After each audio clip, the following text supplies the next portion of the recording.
তো এখন আমরা নামছি হচ্ছে এই যে ফুলবাড়িয়া ময়মনসিংহ সন্তোষপুর যে রাবার বাগান, আর এই ওই পাশে যেখানে আমাদের অটো মানে এই পাশে নামছে ডানে, ঠিক এই সামনে আরেকটা রোড আছে, ওই রোডের ওই পাশে হলো টাঙ্গাইল, আর এই রাবার বাগানের এই অংশটা হলো ময়মনসিংহ ফুলবাড়িয়াতে।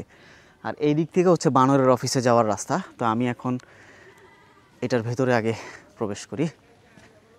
এটার ভিতরে আবার একটা আনসার ক্যাম্প আছে রাবার বাগানের ভেতরে।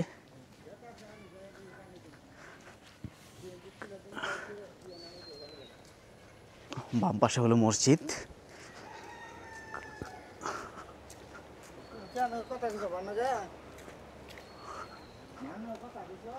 আর এটা হলো আনসার ক্যাম্প, প্রবেশাধিকার সংরক্ষিত। এটার ভিতরে প্রবেশ করা যাবে না আর কি।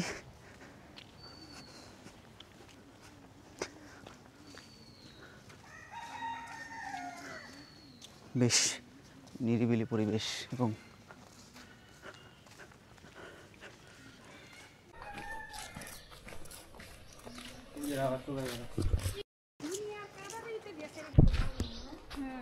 এই যে এটা একটা হলো কারখানা, মেশিন, রাবারের একটা গন্ধ আসতেছে কিন্তু। হ্যাঁ,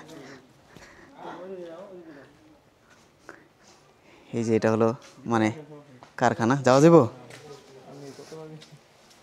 লাগতেছে আর কি। এইটা হলো এই যেখানে মেশিন, এখানে একটা মেশিন বড়, ওইখানে আরেকটা মেশিন আছে, আর এখানে পানি ওই মানে রাবার বানানোর যে সমস্ত যন্ত্রাংশ এগুলো আর কি। এখানে আবার এই যে ছাঁকনি, এই ছাঁকনি দিয়ে ছাঁকা হয়। আর এই যে মেশিনগুলো ব্যবহার করা হয় আর কি এই রাবার তৈরিতে। আর এই রাবার এখান থেকে তৈরি করার পরে এই যে দেখেন এগুলো হচ্ছে এই যে রাবার তৈরি করা হয়েছে এরকম, এগুলো সবগুলো যেগুলো আছে এই যে পাশে এগুলো রোদ্রে আবার শুকাইতে দিছে এখানে। এই যে দেখেন এগুলো সব শুকাইতে দিছে। এই পাশেও আছে অনেকগুলো, আর এগুলো ফাঁকা আছে, মানে এখন আজকে হয়তো কম তৈরি করছে। এই পাশে আরও আছে, এগুলো সব দুই পাশেই। এই যে আর অনেক এই পাশে প্রচুর করছে এখানে, দুই পাশেই এরকম বানায়া ছোট ছোট এরকম মানে কাপড়ের টুকরা শুকাইতে দিলে যেরকম ওইরকম শুকাইতে দিয়ে রাখছে আর কি ভিতরে।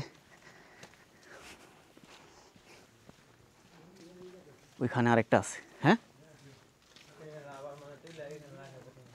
ও অনেক বক্স টক্স দেখা যায়।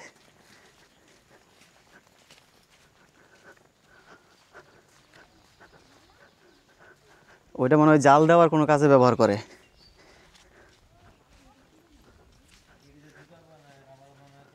এই যে এই রাবারগুলো একদম স্বচ্ছ পরিষ্কার, খুব সুন্দর দেখা যাচ্ছে আর কি এগুলো। এই যে দেখেন রাবারগুলো, এগুলো ভিজা আছে, এগুলো শুকাইতে দিছে আর কি। একদম মনে হচ্ছে যে বেশিক্ষণ হয় না যে শুকাইতে দিছে।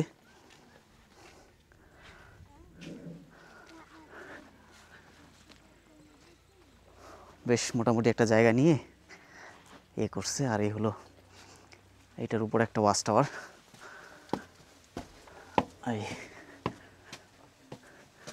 এইখান থেকে চারপাশের এই রাবার বাগানের দৃশ্য দেখা যায়।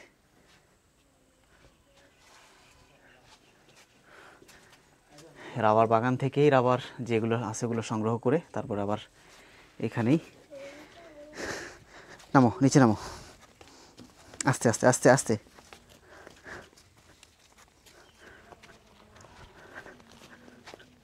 যাও সামনে যাও। হ্যাঁ, এই যে দেখেন মানে রাবার সংগ্রহ করার জন্য এই গাছের এখান থেকে এই গাছের ছালটা এখান থেকে ছাড়ানো হয়েছে পুরোটা। এখানে এসে একটা বড় একটা করে এই যে এখান থেকে পুরোটা দেখেন, এখান থেকে যে কষ, যেটা গাছের কষ বলে আর কি, যেখানে আবার পাতা দেওয়া হয়েছে, তার মানে এখান থেকে বের হয়ে এই কষ এখান থেকে বের হবে, তারপর এখান থেকেই আবার সংগ্রহ করবে আর কি। তো যে নিচেও পড়ছে, তো এগুলোই হচ্ছে এই যে এই কষগুলো টান দিলে এখান থেকে বের হয়। আর এই যে এটাই এই কষটাই মূলত প্রক্রিয়াজাত এই কষটাই মূলত পরে প্রক্রিয়া সম্পন্ন করে ওই কারখানা থেকে এটাকে আবার রাবারে রূপান্তরিত করা হয়। দেখেন আমি টান দিছি, এটা রাবারের মতো কিন্তু লম্বা হচ্ছে এই কষগুলো। এরকমই প্রত্যেকটা এরকম গাছের মধ্যেই কিছু নির্দিষ্ট জায়গায় কেটে দেওয়া হয়েছে যেগুলো থেকে কষ বের হয়, আর ওই কষগুলো থেকেই রাবার উৎপাদন করে। একেবারে নিরিবিলি স্তব্ধ, মাঝে মাঝে পোকার আওয়াজ আসতেছে, পাখি এবং বানরের লাফালাফি, খুব সুন্দর এবং নিরিবিলি একটা পরিবেশ।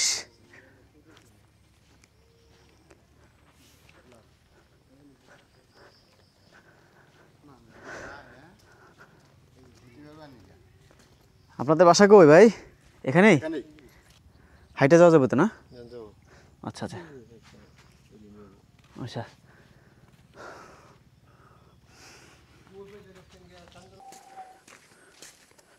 প্রত্যেকটা গাছেই এরকম মানে প্যাঁচ দিয়ে কাটা, আর গাছের ছাল উঠায় রাখছে, যেগুলো ওই কষ বের হয়ে কষগুলো জমা হয়। এই যে দেখুন, এগুলো গাছে থেকে যে কষ বের হয়ে পড়তেছে। এই পাশে আরও একটা আছে, এই দেখুন কতগুলো বের হয়েছে। এই যে এখান থেকে কাটছে কীভাবে, এইখান থেকে মূলত শুরু করছে, এরপর এখান থেকে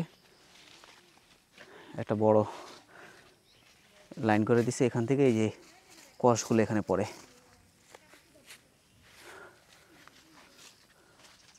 এরকম প্রত্যেকটা গাছেই কম বেশি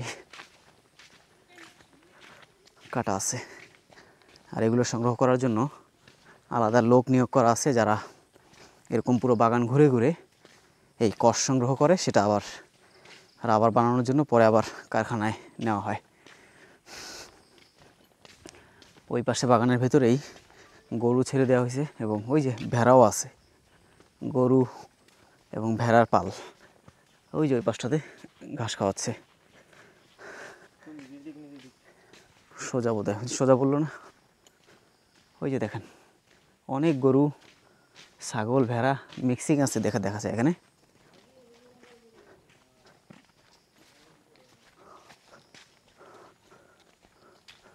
এটা বোধহয় রাস্তা পাকা ছিল বোধহয়, না? হ্যাঁ, এই রাস্তা তো পাকা ছিল, এটাতে মনে গাড়ি আসতো। হ্যাঁ,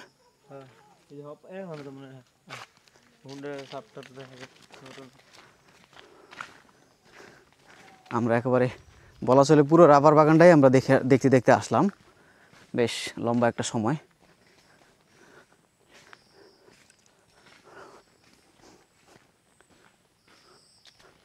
ওই পাশে কি ফাঁকা দেখা যায়, নদী আছে নাকি? ওই পাশে কি নদী?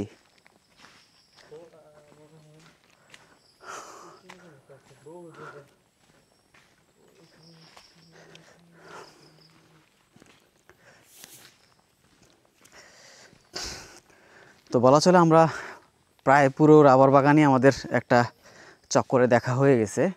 এই পাশে আরও আছে, ওই দিকে যত দূর পর্যন্ত যাবেন সবগুলোই এগুলো রাবার বাগান।